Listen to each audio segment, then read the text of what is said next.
저는 오늘 여러분들과 함께 충만하여진 그 날을 위해서 기도하고 있습니까? 충만하여진 그 날을 위해서 기도하고 있습니까? 라는 제목으로 여러분들과 은혜의 말씀을 나누기 원합니다. 할렐루야. 여러분, 우리가 이제 사순절을 지났습니다. 그리고 사순절에서 고난주간을 지났고 이젠 부활절 예배를 저번 주에 드렸어요. 부활절 예배가 저번 주에 있었습니까? 라고 할 만큼 멀게 느껴지십니까? 아니면 저번 주 말씀이 이렇게 무슨 말씀을 나눴지? 이렇게 떠오르지가 않습니까? 그만큼 우리가 한 주를 바쁘게 세상 가운데서 치이면서 세상 가운데서 걱정, 근심, 또 이 사람 저 사람하고 관계하고 이야기하면서 살았다라는 이야기입니다. 여러분들, 우리 저번 주 부활절에 나눴던 그 말씀과 같이 여러분 십자가를 10분만이라도 보셨습니까? 내 마음으로 묵상하셨습니까? 할렐루야. 힘들 때 어떻게 하라고 했어요? 힘들 때 십자가를 10분만이라도 바라보라. 근데 십자가는 힘들 때만 보는 것이 아니라 우리 마음이 즐거울 때도 보는 것이고요, 내 마음에 아무것도 느껴지지 않을 때도 보는 것이고요. 할렐루야. 왜냐하면 그때마다 십자가의 복음이 주는 그 메시지는 다르기 때문에요. 우리의 삶에 가장 필요한 그 메시지를 십자가의 그 복음이 우리 가운데 말하고 있다는 사실입니다. 할렐루야. 부활절이 이젠 지났어요. 그래서 우리가 저번 주에 기쁨으로 사셨네 예수 다시 사셨네, 할렐루야. 이 무덤에 머물러 그 찬양을 함께 불렀잖아요. 기억나십니까? 이제 기억나죠? 이제 부활절이 지났기 때문에 교회에서 정말 중요한 행사가 하나가 끝난 것이 아니에요, 여러분. 할렐루야. 이제 부활절이 지났기 때문에 이젠 부활의 참 의미는 이젠 본격적으로 시작된 것입니다. 할렐루야. 예수님이 십자가를 지시고 3일 만에 부활하신 그 사건의 참 의미가 지금부터 시작되었다는 사실을 이제 여러분들이 깨달을 줄 알아야 합니다. 지금부터가 정말 중요해요. 지금 이 순간 여기를 사는 것이 정말 중요하다는 사실입니다. 여러분, 예수님께서 승천하시기 전에 부활을 하셔서 승천하시기 전에 제자들을 만났습니다. 그리고 그 제자들에게 뭐라고 말씀하십니까? 너희들은 예루살렘을 떠나지 말고 하나님께서 약속하신 것을 어떻게 해라? 기다리라. 너희들은 몇 날이 못 되어서 성령으로 침례를 받을 것이다. 할렐루야. 성령으로 침례를 받을 것이다. 성령으로 옷 입게 될 것이다. 할렐루야. 너희가 이젠 나로 말미암아 예수님의 십자가의 그 대속의 피로 말미암아 이젠 너희의 더러운 죄가 씻겨졌어요. 씻겨졌단 말이에요. 그러면 이젠 우리가 우리의 죄를 사함 받았으니 이젠 이전과 같이 살아갈 것인가? No! 그렇지 않다는 거예요. 이젠 성령으로 침례를 받아서 새 옷으로, 하나님 자녀의 옷으로, 할렐루야, 새로운 피조물의 옷으로, 새 생명의 옷으로, 새 권능의 옷으로 살아가야 된다는 사실입니다. 이것을 조금 다른 말로 하면 새 기름 부으심으로 여러분들이 왕같은 제사장으로 살아가야 되는 것을 믿으시기 바랍니다. 할렐루야. 그렇기 때문에 여러분들은 충만하여지는 그 날을 위해서 이젠 기도해야 될 때예요. 부활절이 끝났습니다. 이제는 충만하여지는 그 날을 위해서 기도할 때라는 거예요. 할렐루야. 자, 우리 옆 사람을 이렇게 보면서 좀 이렇게 우리 서로 깨우면서 이렇게 인사해 볼까요? 지금은 기도할 때입니다. 지금은 기도할 때입니다. 할렐루야. 왜 기도할 때입니까? 나의 문제 해결을 위해서요? 나의 어려움을 위해서요? 내가 지금 직면한 어떤 어려움, 문제, 이것을 위해서요? 물론 그것을 위해서도 기도하지만 지금 제가 말하는 기도는 그것이 아니에요. 문제 해결이나 내가 가지고 있는 어려움, 그것을 위해서도 우리가 기도해야 되지만 제가 지금 말하고 있는 기도는 그보다 더 근본적인 기도입니다. 그리고 어떻게 보면 우리가 이 기도를 통해서 어떻게 보면 그 문제와 어려움은 그냥 자연스럽게 뛰어넘을 수 있는 더 근본적이고 본질적인 기도라는 거예요. 그건 무엇입니까? 충만하여질 그날을 위해서 기도하라는 사실입니다. 할렐루야. 여러분, 오순절이라는 이 사건은 역사적이고 보편적으로 성령이 우리 가운데 임한 사건인데, 우리가 함께 지금 나누고 있는 이 오순절은 단 한 번의 사건이라고 볼 수도 있지만, 여러분들 각자에게 성령께서 임하시는 그 날, 충만하여질 그 날은 다 각자마다 다르기 때문에 여러분들의 오순절을 위해서 기도해야 된다는 사실이에요. 할렐루야. 이 오순절을 쉽게 이야기하면 뭐예요? 충만하여질 그 날을 위해서 여러분들 기도하셔야 된다는 거예요. 그럼 이 충만하여진 그 날이 어떻게 우리의 삶에 오는지 오늘 본문을 통해서 우리가 어떻게 이 충만하여질 그 날을 우리가 기다리며 준비하며 어떻게 기도로 이 날을 우리가 고대할 수 있는지, 이 날을 우리가 준비할 수 있는지를 함께 보기 원합니다. 할렐루야. 사도행전 2장 1절의 말씀입니다. 오순절 날이 이미 이름에 그들이 다 같이 한 곳에 모였더니. 할렐루야. 너무나도 귀한 말씀이 바로 이 사도행전 2장 1절의 말씀을 통해서 나와 있는 거예요. 우리의 생각에 예수님이 죽으시고 또한 예수님이 부활하셨을 때 어떻게 보면 이 사도행전 2장 1절의 말씀이 나와야 될 것 같아요. 그렇죠? 오순절 날이 이미 이름에 이미 이뤘다는 거예요. 할렐루야. 그런데 예수님이 부활하셔서 제자들에게 나타나셨을 때 이미 때가 참에 이와 같은 표현이 있어야 될 것 같아요. 여기서의 이름에는 이 헬라어로 심프렐로오라고 합니다. 심프렐로오. 조금 발음하기가 어렵죠. 이 심프렐로오라는 말은 무슨 말이냐면 꽉 찼다. 꽉 찼다. 마치 컵에 물이 가득 담겨서 넘칠랑 말랑한 그러한 상태를 이 심프렐로오라고 말하는 거예요. 그런데 이 말은 예수님께서 십자가를 지시기 전에 변화사 사건에서 그 때가 찬 것을 표현할 때 말한 거예요.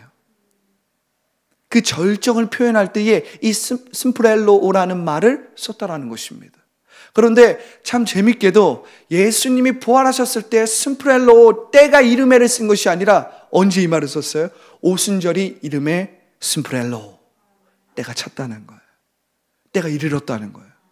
예수님이 부활하셨을 때 그 절정이 이루어져서 뭔가 이루어질 줄 알았는데 그 예수님의 부활을 통해서 그 때가 차고 있었다는 거예요. 근데 그 때가 언제 찼다는 거예요? 오순절 날에 심프렐로오 때가 찼다는 거예요. 할렐루야. 그들이 다 한 곳에 모였더니. 왜 이들이 한 곳에 모였습니까? 그들은 마가의 다락방에서 예수님의 말씀에 의지해서 기도하고 있었거든요. 심프렐로오, 충만하여질 그날, 예수님이 말씀하신 것처럼 너희는 예루살렘을 떠나지 말아라. 너희들은 예루살렘을 떠나지 말고 아버지께서 약속하신 것을 기다려라. 심프렐로우가 될 때까지 어떻게 했다는 거예요? 기도했다는 거예요. 여러분, 기도는 왜 하는 것입니까? 문제 해결을 위해 기도하는 것입니까? 제가 다시 한번 반복하지만 문제 해결을 위해서도 우리가 기도하지만 더 중요한 건 기도를 통해서 우리는 어떻게 하는 거예요? 성령께서 나의 몸과 나의 이 혼을 온전히 차지하시고 다스리시고 통치하시도록 기도를 준비하는 거예요. 할렐루야. 기도로서 우리가 이 마음과 우리의 생각을 어떻게 합니까? 성령께서 통치하시도록 준비하는 거예요.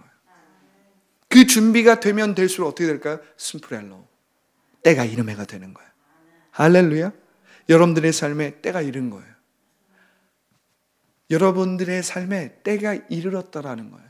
그것이 바로 심프렐로우입니다. 할렐루야. 자, 우리가 2절과 4절을 함께 읽어보겠습니다. 자, 2절과 4절입니다. 자, 시작. 호련히 하늘로부터 급하고 강한 바람 같은 소리가 있어 그들이 앉은 온 집에 가득하며 마치 불의 혀처럼 갈라지는 것들이 그들에게 보여 각 사람 위에 하나씩 임하여 있더니 그들이 다 성령의 충만함을 받고 성령이 말하게 하심을 따라 다른 언어들로 말하기를 시작하니라. 할렐루야. 우리가 2절에 보면 호련히 하늘로부터 급하고 강한 바람 같은 소리가 있어 그들이 앉은 온 집에 가득했다. 성령에 대한 묘사가 나옵니다. 그런데 여러분, 성령에 대한 묘사가 나오는데 성령이 보입니까? 안 보입니까? 보이지 않게 묘사가 돼요. 그러나 분명히 강력한 역사하심으로, 강력한 어떤 보이지 않는 세계에서 그러나 분명히 존재하는 강력한 존재로서 바람과 불로서 역사하신다는 거예요. 할렐루야.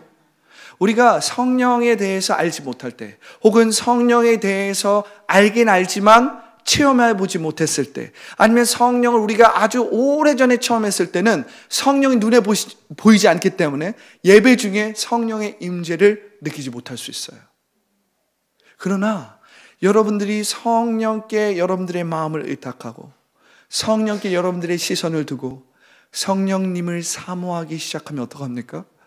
지금 이 사도행전 2장 2절에 나온 것처럼 호련히 하늘로부터 급하고 강한 바람이, 그 소리가, 그리고 그곳에 그것이 가득함을 내가 순간적으로 체험하게 되는 거예요. 할렐루야. 성령이 보이지 않는 세계에서 어떻게 역사하고 있는지를 지금 사도행전 2장 2절은 이렇게 묘사하고 있는 것입니다. 바람처럼.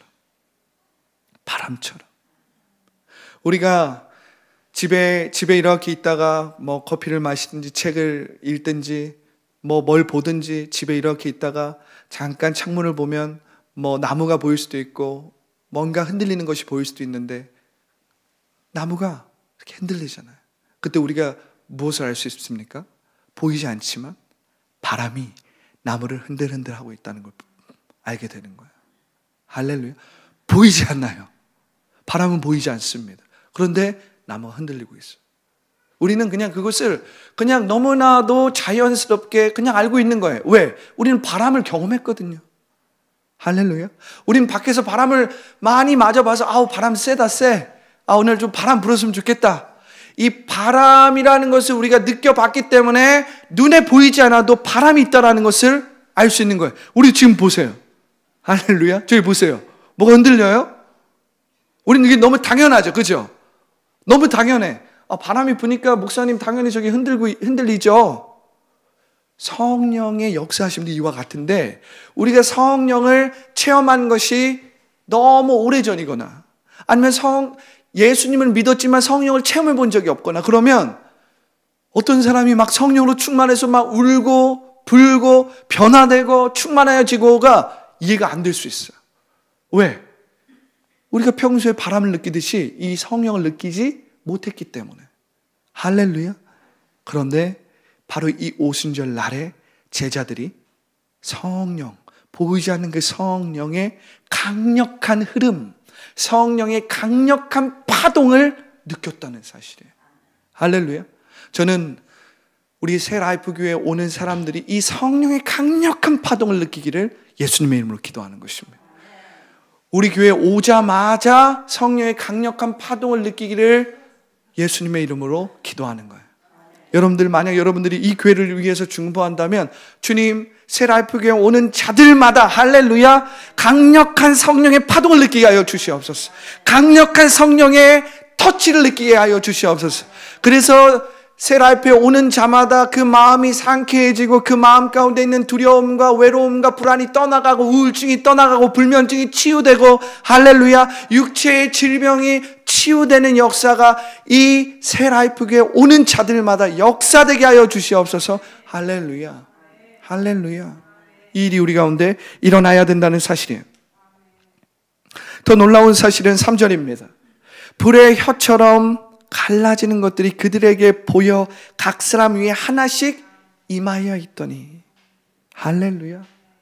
각 사람에게 한 명씩 임하여 있더니, 우리가 이 말씀을 하나하나 다 쪼개서 보면 너무나도 좋겠지만 시간상 그렇게 될 수는 없어요.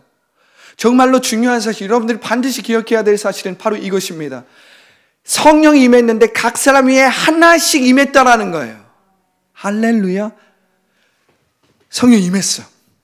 교회적으로 임했어요. 그런데 각 사람 위에 한 명씩 임했다는 거예요. 여러분들이 반드시 기억해야 될 건 무엇이냐면, 지금 이 마가의 다락방은 지금 120명의 예수님의 제자들이 한 마음 한 영으로 기도하기 시작했다는 거예요. 그렇기 때문에 성령이 교회적으로 임한 거예요. 보편적으로 역사적으로 임한 것입니다. 그런데 여러분들이 반드시 기억해야 될 것은 각 사람의 머리 위에 임했다는 거예요. 이게 무슨 말입니까?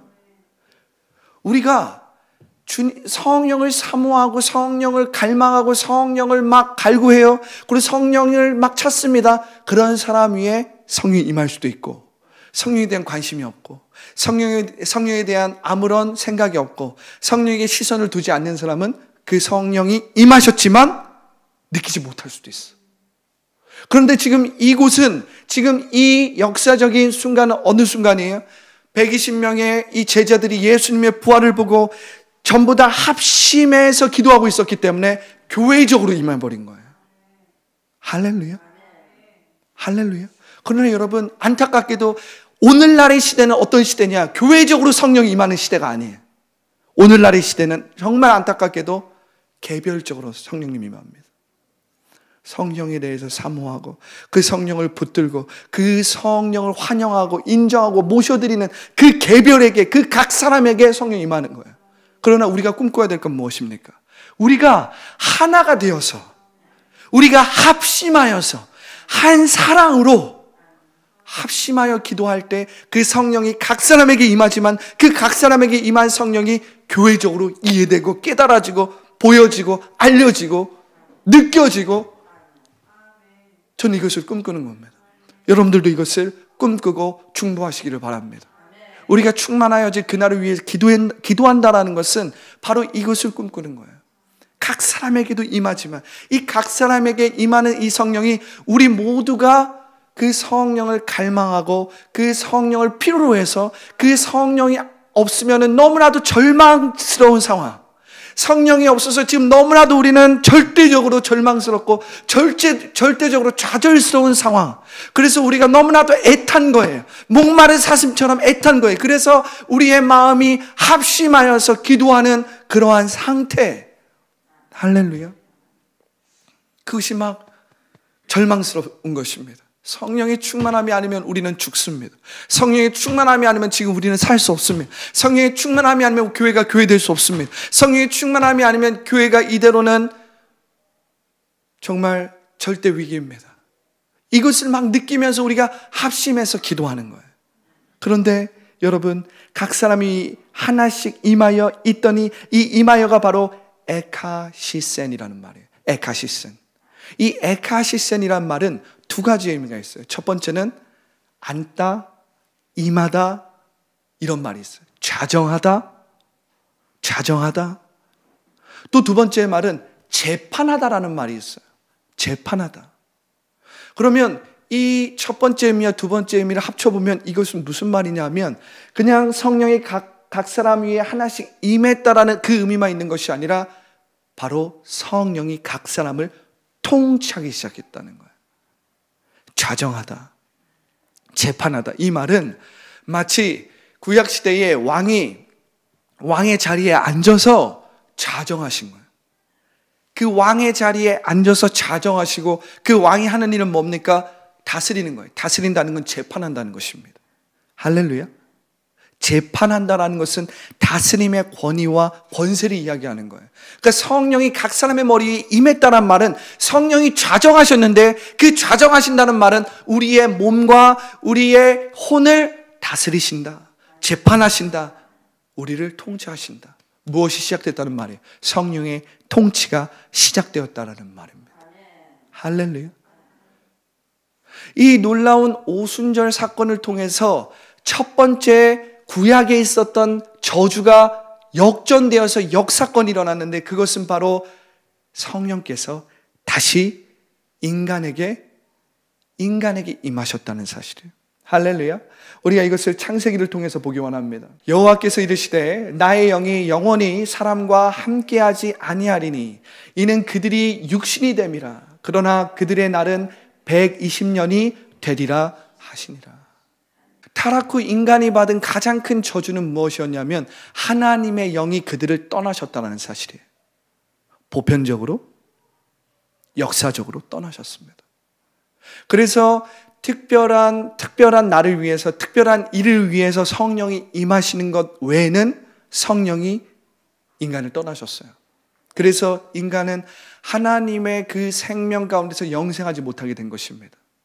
성령이, 하나님의 호흡이신 성령이 인간을 떠났기 때문에. 그래서 성령은 보편적이고 역사적으로 인간을 떠난 것입니다. 그런데 예수님께서 십자가를 지시고 부활하셨어요. 그리고 아버지께서 약속하신 것을 기다리라고 말씀하셨어요. 바로 아버지께서 약속하신 그것. 그들이 합심으로 기도하면서 충만하여질 그날을 기도하였는데 그들이 받게 된 건 무엇이었습니까?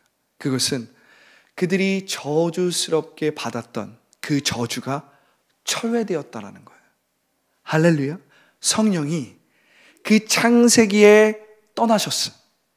보편적이고 역사적으로 떠나셨는데 그 성령이 보편적이고 역사적으로 오순절날에 임하셨다는 사실입니다.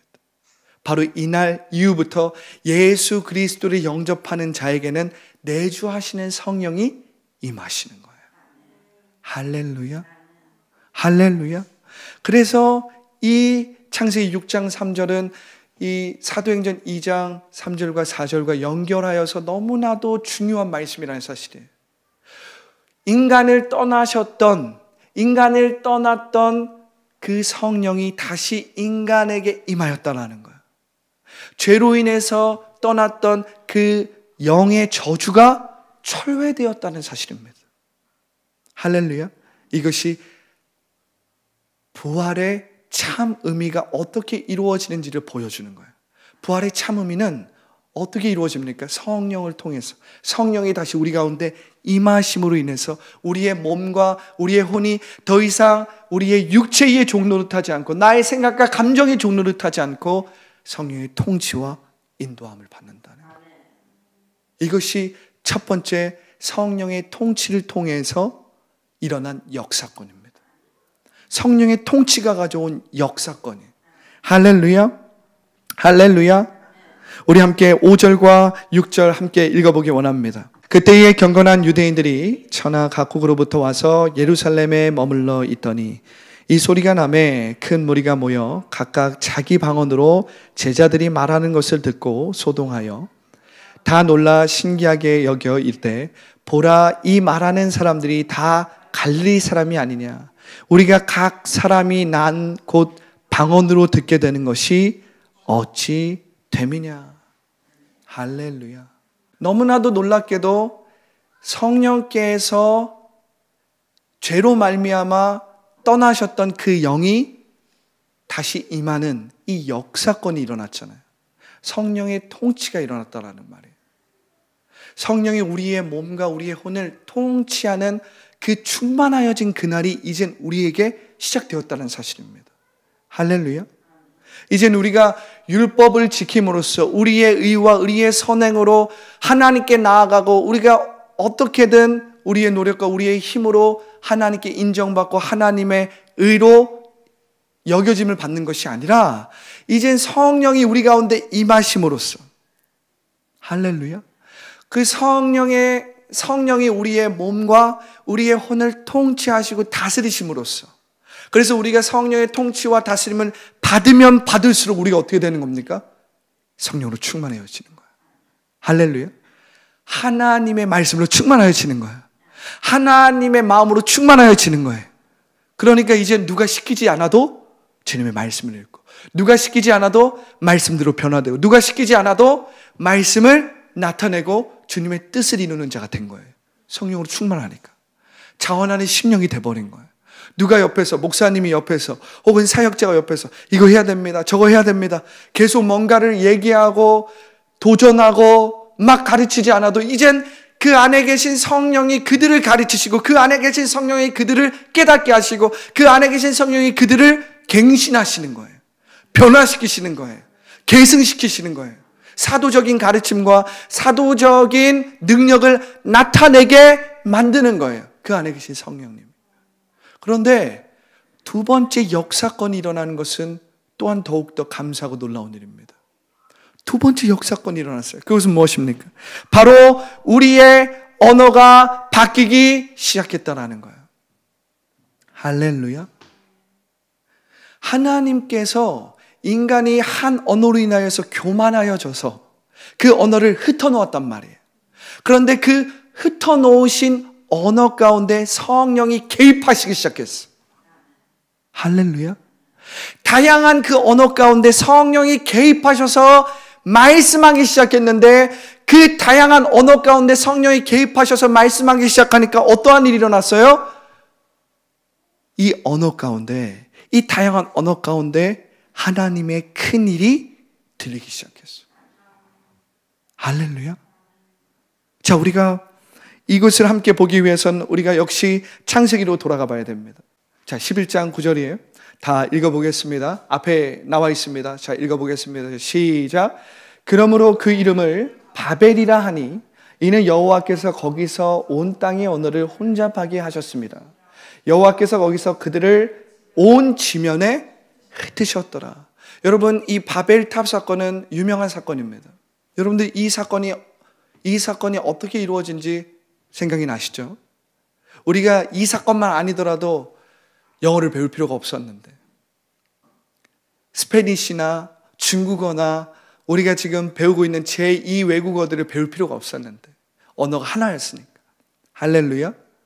그런데 이 언어가 하나인 것을 가지고 인간들이 모였습니다. 사람들이 모였습니다. 우리가 언어가 하나이기 때문에, 그때 당시에는 우리의 언어가 하나였기 때문에 어떻게 합니까? 한 언어로 이제 그들이 높은 탑을 쌓는 거예요.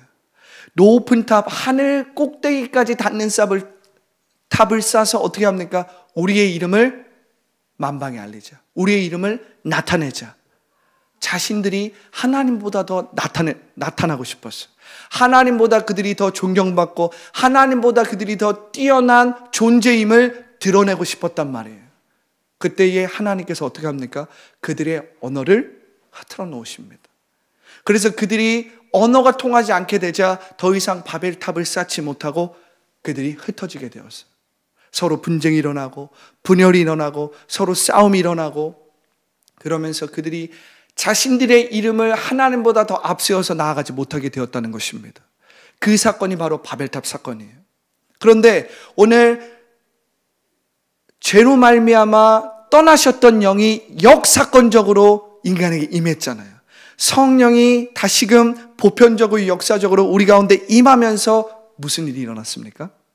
혼잡해왔던 그 언어, 다양한 그 언어에 성령이 개입하셨다는 거예요. 여태까지는 인간들의 그 언어가 부정적인 언어였고 서로를 붙들고 서로를 원망하고 싸우고 분쟁하고 부정적인 언어들로 서로가 경쟁하고 서로가 속이고 죽이고 멸망시키는 언어였다면, 성령께서 임하시니까 그들의 다양한 언어가 변화되기 시작했어요. 왜요? 성령이 그 다양한 언어에 개입하시면서 그들이 듣는 말은 무엇입니까? 하나님의 큰 일을 듣는도다. 하나님의 크신 일을 듣게 되었다라는 말이에요. 할렐루야. 그러니까 그들이 방언으로 말하기 시작하고 그들의 방언을 다른 사람들이 듣기 시작했습니다. 우리가 7절과 8절을 보면 이렇게 기록되어 있죠. 다 놀라 신기하게 여기려되 보라, 이 말하는 사람들이 다 갈리 사람이 아니냐. 우리가 각 사람이 난 곳 방언으로 듣게 되는 것이 어찌 됨이냐. 할렐루야. 오순절 날에 이 지방에서 다른 나라에 있었던 사람들이 오순절의 절기를 지키기 위해서 왔던 거예요. 경건한 유대인들도 있었고 또 그곳에는 유대인은 아니었지만 유대교로 입문한 경건한 이방인들이 있었어요. 오순절날을 보내기 위해서. 그런데 그들이 이 오순절날 이 축제를 보내고 있는데 이 120명의 강력한 기도를 듣기 시작한 거예요. 그들이 방언으로 막 기도합니다. 그런데 너무나도 신기하게도 그들의 언어가 이해되기 시작하는 거예요. 그들의 방언이 이해되기 시작하는 거예요. 그들은 그냥 배운 것이 없었고 뭔가 외국에서 살아본 적이 없는 갈릴리 출신의 사람들처럼 보이는데 그들의 언어를 통해서 로마인이 깨닫기 시작하고 메소포타미아인이 깨닫기 시작하고 다른 지방에 있었던 다른 나라에 있던 사람들이 듣기 시작하는 거예요.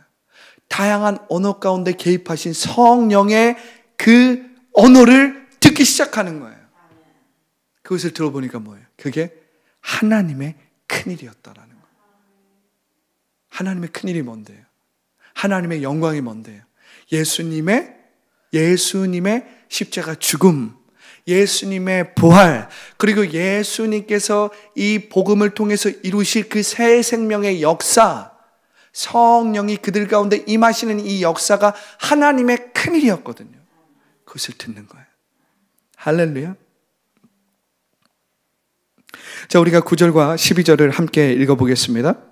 9절부터 12절의 말씀입니다. 자, 어떤 사람들이 이 방언을 통해서 예수님을 영접하고 개종하게 되었는지가 나오는 거예요. 자, 9절부터 12절이에요. 다 읽어보겠습니다. 시작. 우리는 바데인과 메데인과 엘람인과 또 메소포타미아, 유대와 갑바도기와 본도와 아시아, 부르기아와 밤빌리아, 애굽과 및 구레네에 가까운 리비아, 여러 지방에 사는 사람들과 로마로부터 온 나그네, 곧 유대인과 유대교에 들어온 사람들과 그레데인과 아라비아인들이라 우리가 다 우리의 각 언어로 하나님의 큰일을 말함을 듣는도다 하고 다 놀라며 당황하여 서로 이르되 이 어찌된 일이냐 하며, 우리가 이 11절에 보면 그레데인과 아라비아인들이라 우리가 다 우리의 각 언어로 하나님의 큰일 말함을 듣는도다. 성령이 임하셨다고 해서 그들이 바벨탑 사건 전처럼 언어가 하나가 된 것이 아니에요. 언어가 하나가 되진 않았습니다. 그런데 중요한 것은 성령이 임하셨을 때 어떠한 일이 일어나냐면, 성령이 임하셨을 때 첫 번째로 회복된 영역이 바로 언어의 영역이었다라는 거예요. 이건 너무나도 중요한 것입니다. 성령의 신적 통치가 임하였을 때 회복된 첫 번째 그 영역이 언어의 영역이었다는 거예요. 왜 그럴까요? 이 언어라는 것은 우리의 생각에 영향을 줍니다. 언어는 우리의 이 상상에 영향을 줘요. 언어는 우리의 꿈에 영향을 줍니다. 언어는 우리의 행동에 직접적인 영향을 주기 때문입니다. 할렐루야. 여러분들이 말하는 것을 여러분들이 먹고 사는 거예요.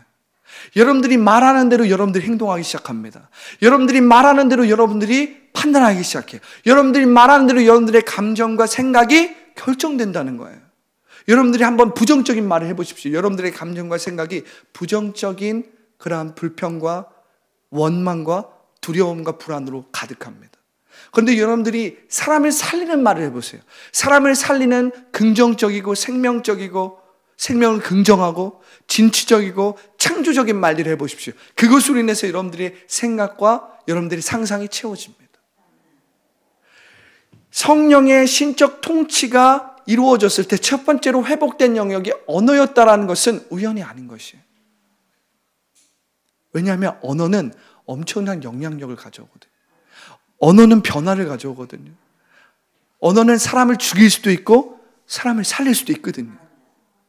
그런데 오늘 성령이 임하셨을 때 언어가 바벨탑 사건 전처럼 하나가 되진 않았어요. 그런데 중요한 것은 그 다양한 언어에 성령이 개입하심으로써 하나님의 큰 일을 말하게 되었다는 사실이에요. 할렐루야.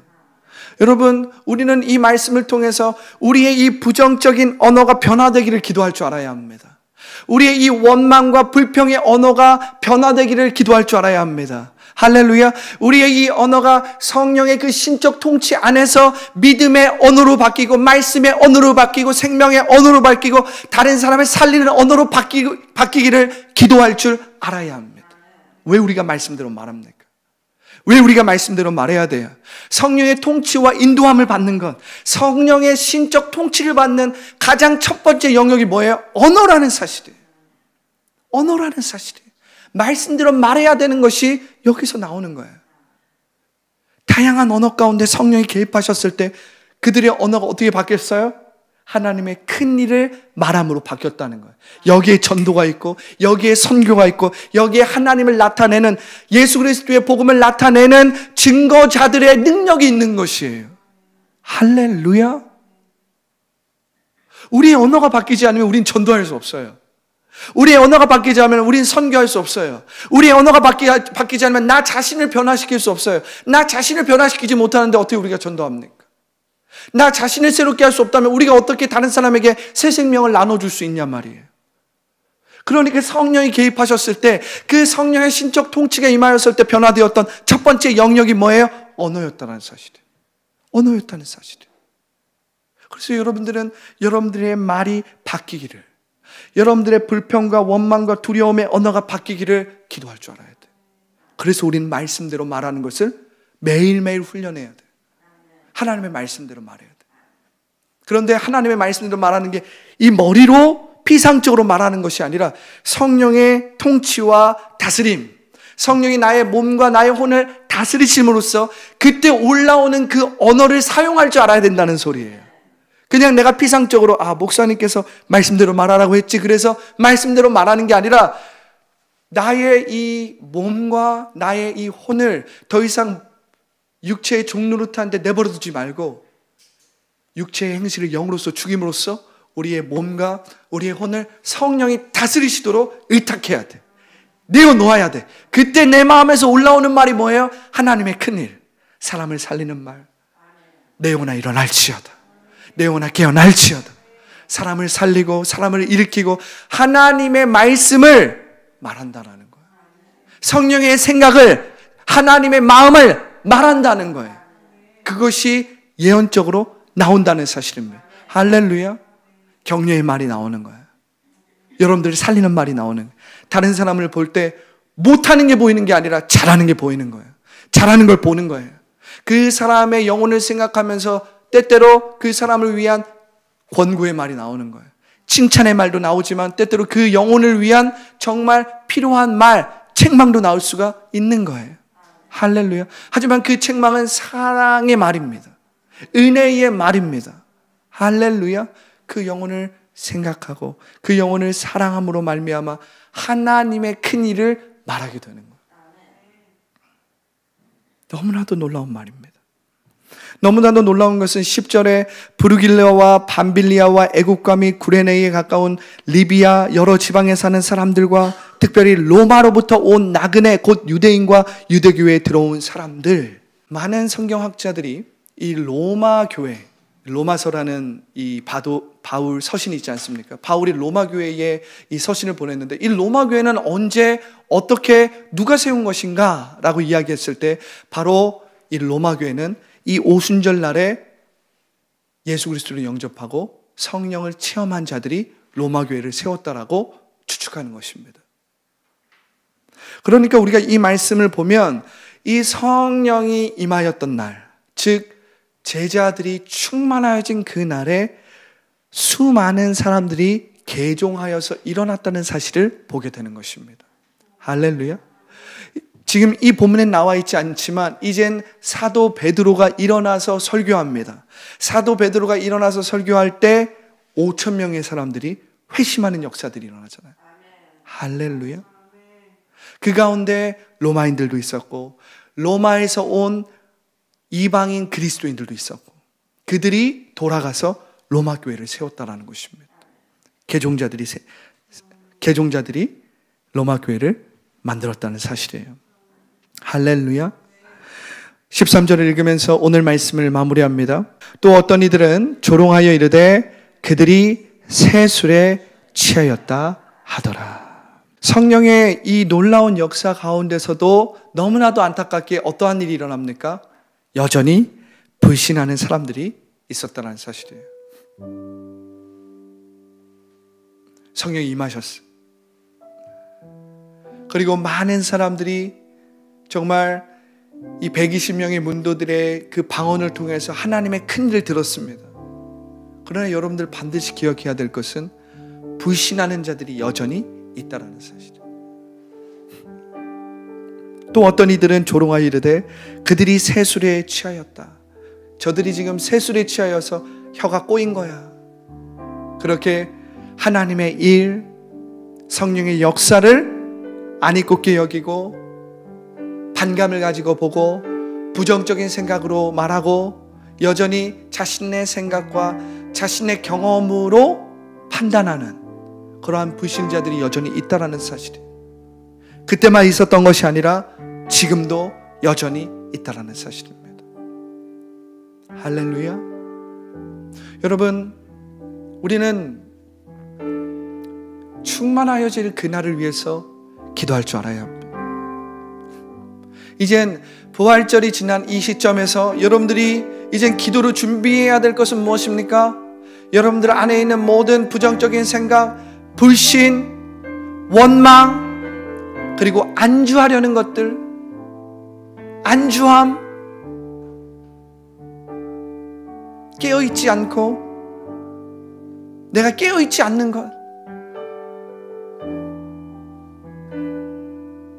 내가 여전히 나의 생각과 나의 감정과 눈에 보이는 상황에 묶여있는 것, 그것으로부터 그냥 여전히 안주해서 세상 가운데 살아가는 그것을 우리는 이젠 깨닫고 깨어날 줄 알아야 돼. 깨어날 줄 알아야 돼. 일어날 줄 알아야 돼. 할렐루야. 여러분, 오늘 우리가 이 13절의 말씀을 보면서 우리가 충만하여질 그날을 위해 기도해야 된다는 사실을 깊이 깨닫기 원합니다. 할렐루야. 내 안에 여전히 불신이 있습니까? 성령을 느끼고 싶지만 느끼지 못하는 그러한 어떤 사모함이나 갈망함보다는 그냥 성령에 대한 무감각함, 말씀을 보아도 말씀으로 이 말씀을 온전히 신뢰하지 못하고 살아가는 그러한 무기력함, 안주함. 여러분, 우리는 이젠 충만하여질 그날을 위해서 기도할 줄 알아야 된다는 사실이에요. 이 충만하여진 그날은 은혜로 이루어지지만 여러분들 반드시 기억하셔야 돼요. 우리의 죄사함을 받고 우리가 구원받고 또한 충만하여질 그날 오순절까지 가는 것은 전부 다 은혜입니다. 그러나 여러분들이 분명히 기억해야 될 사실은 충만하여질 그날을 위해서 우리는 기도해야 된다는 사실이에요. 왜? 여전히 우리가 육체의 생각과 우리의 몸이 여전히 육체의 생각, 육체의 감정에 붙들려 있기 때문에 성령이 우리를 다스리고 통치하고 싶으셔도 우리가 누구에게 우리를 의탁하고 있어요? 이 세상이 우리를 의탁하고 있단 말이에요. 나의 감정과 생각에 나의 혼을 의탁하고 있어요. 나의 운명을 이 세상 가운데 의탁하고 있기 때문에 성령이 나를 통치하고 싶어도 통치할 수가 없어요. 성령이 임하셨던 그 보편적인 역사적인 그 역사건이 우리 가운데 일어났고 또 우리의 언어가 바뀌는 이 역사건이 우리 가운데 일어났는데 우리가 왜 기도로서 충만하여질 그날을 위해 기도해야 됩니까? 우리의 몸과 혼을 성령이 다스리기에는 우리가 지금 다른 것에 붙잡혀 있기 때문에, 물질에 붙잡혀 있든지 이 세상 욕심에 붙잡혀 있든지 나의 근심과 걱정에 붙잡혀 있든지 나의 나르시즘에 붙잡혀 있든지 나의 꿈과 나 자신의 자기 실현에 붙잡혀 있든지 우리가 성령에 의탁되어 있지 않고 세상 가운데 붙잡혀 있기 때문에 하나님의 나라가 이미 임하였지만 하나님의 나라를 체험하지 못하고 있어요. 그러니까 성령 충만을 우리는 머리로는 알지만 성령 충만을 전혀 경험하지 못하고 있어. 할렐루야. 자, 우리 여러분 어깨를 활짝 이렇게 쫙 펴보십시오. 여러분, 저는 오늘 이 말씀을 여러분들에게 전하면서 지금 이 순간 여기가 얼마나 중요한지를 여러분들에게 지금 알려드리고 있는 거예요. 성령 충만이 중요한지는 아는데 왜 우리가 성령 충만을 체험하지 못하고 삽니까? 지금 우리가 너무나도 세상 가운데 붙잡혀 있다는 거예요. 이제 우리 여기서부터 빠져나와야 돼. 여기서부터 빠져나와서 우리는 충만해야지 그날로 나아가야 되는데, 우리는 이 충만해야지 그날을 위해 기도해야 된다는 사실이에요. 왜? 우리가 지금 붙들려 있기 때문에. 할렐루야. 그래서 여러분, 이제 부활절이 지난 지금 이 순간, 부활절 주일이 지난 이젠 오늘 이 주일 이후부터는 여러분들이 이젠 오순절을 향해서 충만해질 그날을 위해서 기도하시기를 예수님의 이름으로 축복합니다. 이 기도가 뭐예요? 성령님, 나의 몸과 혼을 다스려 주십시오. 성령님, 나의 몸과 혼을 주님 통치하여 주십시오. 성령님께 의탁합니다. 성령님께 의탁합니다. 성령님, 나를 드립니다. 성령님, 나를 드립니다. 성령님, 나를 드립니다. 성령님, 환영하고 모셔드립니다. 우리 주님의 이름 세 번 외치고 간절히 기도하겠습니다. 주여, 주여, 주여. 성령 하나님 감사합니다.